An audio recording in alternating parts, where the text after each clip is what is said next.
ये presidential address में हमारा सिक्योरिटी कंसर्न के बारे में एक लफ्ज नहीं कहे गए। मैं पूछना चाहता हूं हमारा रक्षा मंत्री जी को, बताइए लद्दाख की हाल क्या है? आपने कहा था कि स्टेटस को एंटी को रेस्टोर करेंगे, यथास्थिति को बहाल करेंगे, कहां बहाल हुई है? सर, दिन पे दिन लद्दाख की हालत बुरा होते जा रहे हैं।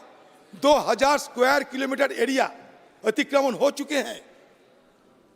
ये 20 राउंड मिलिट्री टॉक्स हुए हैं, 28 राउंड डिप्लोमेटिक टॉक्स हुए हैं। आज वहां चरवाहों ने जाने नहीं पाते हैं अपना जमीन पे, वो चराई करने नहीं जा पाते हैं। लद्दाख के लोगों को पूछिए क्यों ऐसा हो रहे हैं, क्यों आप चुप बैठे हैं? अरुणाचल से लेकर लद्दाख तक हाल दिन पे दिन बुरा होते जा रहे हैं।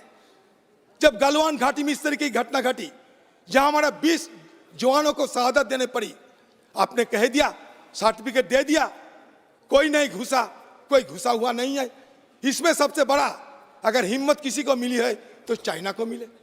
आप देखिए, आपकी जमाने के पूरे 2014 से लेकर आज तक एक के बाद एक चाइना पॉलिसी में आप फेलियर और फेलियर अब दर्शाते हैं।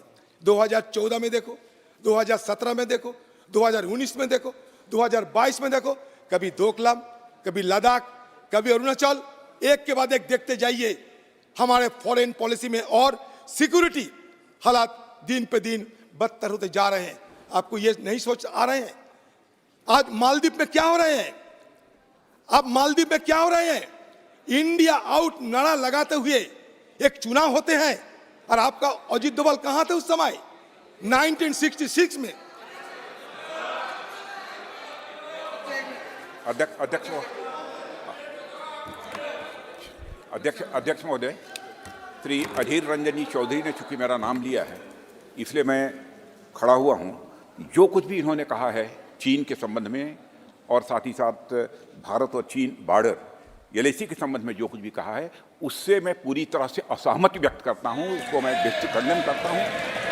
और कभी इस पर यदि आप चर्चा की अनुमति देंगे तो मैं अपनी बात उस पर मैं रखूंगा। चीन पे चर्चा नहीं होते, चीन पे सवाल नहीं लेते सर। सर, मैंने आपसे इजाजत लिया था सर, मैंने आपसे इजाजत लिया था कि मैं इसे पॉलिसी में बात करूंगा सर, और कुछ नहीं। राजनाथ सिंह जी, पिछले कई सालों से बार बार हम लोग गुहार लगाते आते हैं कि चाइना के बारे में चर्चा हो, चर्चा हो, चर्चा हो। चाइना आज सींग और पाल के चलते हमें घेरेबंदी कर रहे हैं। आपको ये नहीं देख पाते हैं आप? अरे मालदीव हमारा हाथ से निकल जा रहे हैं। मिनी कॉय से 70 नॉटिकल किलोमीटर दूर में है मालदीव। आपको 8 डिग्री चैनल की पता है? 8 डिग्री चैनल मिनी कॉय से मालदीव के अंदर चलते हैं। लक्षद्वीप से मिनी कॉय के अंदर 9 डिग्री चैनल, और मिनी कॉय से मालदीव 8 डिग्री चैनल। भूगोल अब देख लीजिए। हमारे लाइन, हमारे सी लेन ऑफ कम्युनिकेशन जिसको कहता है स्लोक, एक तरफ हरमुज, एक तरफ मलक्का, अरे एक तरफ हरमुज, एक तरफ मलक्का। अध्यक्ष महोदय, मैं Gulf of Aden. Please please please please please अध्यक्ष महोदय, मैं इस सदन को आश्वस्त करना चाहता हूं कि भारत अब यह कमजोर भारत नहीं रहा है। भारत अब यह ताकतवर भारत बन गया है। भारत की तरफ यदि कोई भी आंख उठाकर देखने की जरूरत करेगा तो भारत उसका मुंहतोड़ जवाब देने की हैसियत रखता है और ताकत रखता है। इतना ही मैं कहना चाहूँगा। और अनावश्यक अपने देश को इस पार्लियामेंट के फोरम पर बदनाम नहीं किया जाना चाहिए। अधीर रंजन जी चौधरी, कभी कभी कभी कभी कभी चर्चा करनी होगी तो हम आपसे चर्चा कर लेंगे।